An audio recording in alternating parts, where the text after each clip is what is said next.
আন্দোলনৰ পিছত আজি পুনৰ CM ভিজিলেন্সত নুপুৰ চাহাৰ বিৰুদ্ধে যেটো 120 কোটি টকাৰ কেলেংকাৰী সন্দৰ্ভত আপোনালোকে অভিযোগ দাখিল কৰিছে গুটে এই মুহূৰ্তত কেবা ঘণ্টা ধৰি আপোনালোকে সোমাই থাকিল ভিতৰত কি ক'ব বিচাৰিব হয় আপোনালোকে ইতিমধ্যে দেখিছে প্ৰায় 3 ঘণ্টাতকৈ অধিক সময় আমি আজি মাননীয় মুখ্যমন্ত্ৰী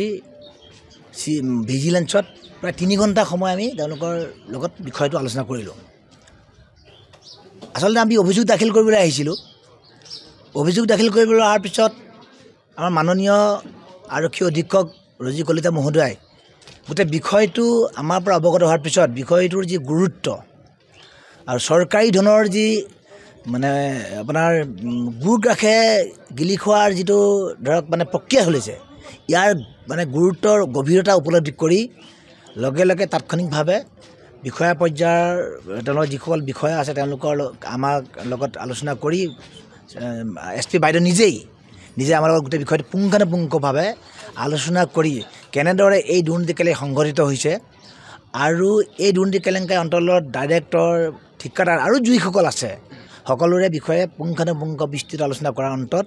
আমাৰ পৰা শপতনামা ৰাখিছে আৰু যিসমূহ প্ৰয়োজনীয় নথিপত্ৰ সকলো তেওঁলোকে সংগ্ৰহ কৰিছে গতিকে প্ৰথমতেই আমাৰ CM ভিজিলেন্স সেলৰ সন্মানীয় আৰক্ষী অধীক্ষক ৰজি কলিতা মহোদয় আমি ধন্যবাদ জ্ঞাপন কৰিছোঁ অনুসূচিত জাতি উপজাতি তেখেতক ধন্যবাদ জ্ঞাপন কৰিছোঁ দ্বিতীয় কথাটো হ'ল সন্মানীয় মুখ্যমন্ত্ৰী ডক্টৰ হিমন্ত বিশ্ব শৰ্মা ডাঙৰীয়াই দুৰ্নীতি কেলেংকাৰীৰ বিৰুদ্ধে যি বিগত সময়ছোৱাত শূন্য সহনশীল দৃষ্টিভংগী লৈছে যাৰ ফলত বহু ডাঙৰ চৰকাৰী বিষয়া ইতিমধ্যে জেলৰ ভাত খাইছে দুৰ্নীতি কেলেংকাৰীৰ পৰা কোনো পৰিত্ৰাণ পোৱা নাই এই কথাৰ প্ৰমাণ হৈ আহিছে গতিকে ডক্টৰ হিমন্ত বিশ্ব শৰ্মা ডাঙৰীয়াৰ প্ৰতি এটাই আহ্বান যে অনুসূচিত জাতিৰ মানুহক সামগ্ৰী দিয়াৰ নামত অনুসূচিত জাতিৰ মানুহৰ উন্নয়ন কল্যাণৰ নামত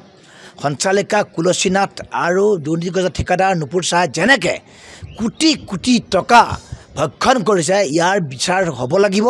আৰু ডক্টৰ হিমন্ত বিশ্ব শৰ্মা ডাঙৰীয়াৰ ওপৰত অনুসূচিত যুৱস্থাৰ ওপৰত আস্থা প্ৰকট কৰিছোঁ নিশ্চিতভাৱে হয়তো দুদিন দেৰি হ'ব এই দুজন বিষয়া জেলৰ ভাত খোৱাটো নিশ্চিত পৰিলে গতিকে ডক্টৰ হিমন্ত বিশ্ব শৰ্মাৰ প্ৰতি আমাৰ এটা আহ্বান আজি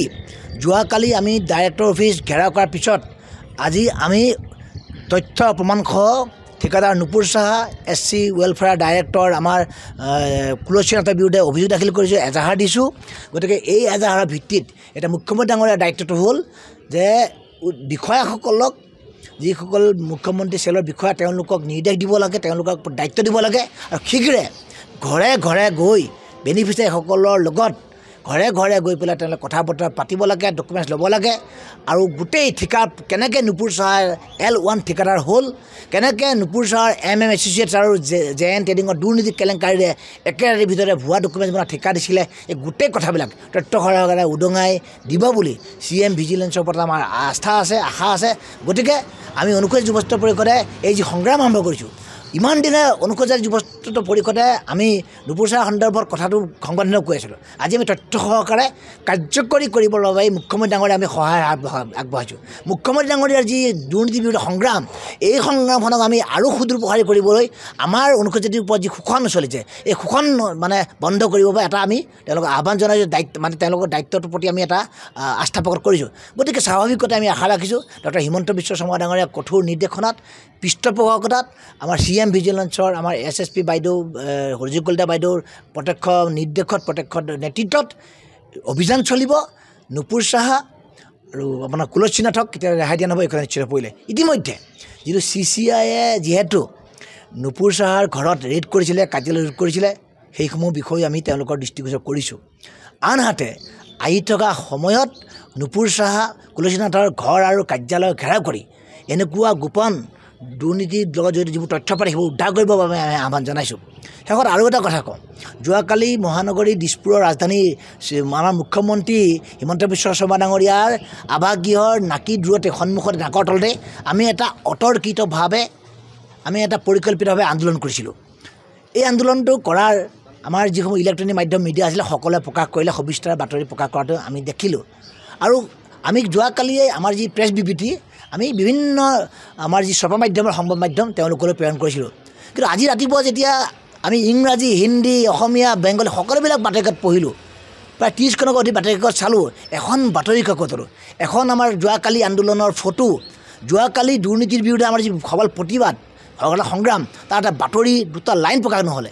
আমি ৰাতিপুৱা ভাগত কেইবাগৰাকী চিনাকি বন্ধু সাংবাদিক বন্ধুৰ লগত কথা পাতিছিলোঁ কিয়নো কাৰণ 4জন মানুহে গুৱাহাটী মহানগৰত লগ লাগিলে এটা চিঞৰ মাৰিলে ডাঙৰ বাতৰি হৈ যায় তেনেস্থলত আমাৰ দুৰ্নীতিৰ বিৰুদ্ধে যি 29 বছৰ যি সবল আমি এটা সংগ্ৰাম কৰিছোঁ কিয় তেতিয়াহ'লে চৰকাৰী মানে ৰাজপত্ৰিত বিষয়া প্ৰথম শ্ৰেণীৰ বিষয়াৰ নামসহ কৈছোঁ আমি কৈছোঁ যে অনুসূচিত কয়লা সঞ্চালিকা কুলসীনাথ ইয়াৰ লগত জড়িত আমি কৈছিলোঁ যে দুৰ্নীতিগ্ৰস্ত কোটি টকীয়া আমাৰ ঠিকাদাৰ কণ্ট্ৰেক্টাৰ নুপুৰ চাহাৰ জড়িত তেওঁলোকৰ বিৰুদ্ধে আমি চাওক যি সময়ত স্বয়ং আৰক্ষী বিভাগৰ কালি ফেইল হৈ গৈছিলে আমি কি কৰিম আমি কেনেদৰে কালি ঘেৰাও কৰিলোঁ চৰকাৰী ডাইৰেক্টৰ কাৰ্যালয় মুখ্যমন্ত্ৰী ঘৰৰ 10 ফুট দূৰত কোনো এজন পুলিচে গম নাপালে তেওঁলোকৰ চোৰাংচোৱাই গম নাপালে সংবাদ মাধ্যমে সহযোগিতা কৰিলে গতিকে সংবাদ মাধ্যমক ধন্যবাদ দিছোঁ কিন্তু আজি যদি সভা মাধ্যমত এই বাতৰিটো প্ৰকাশ পালেহেঁতেন আমি নিশ্চিতভাৱে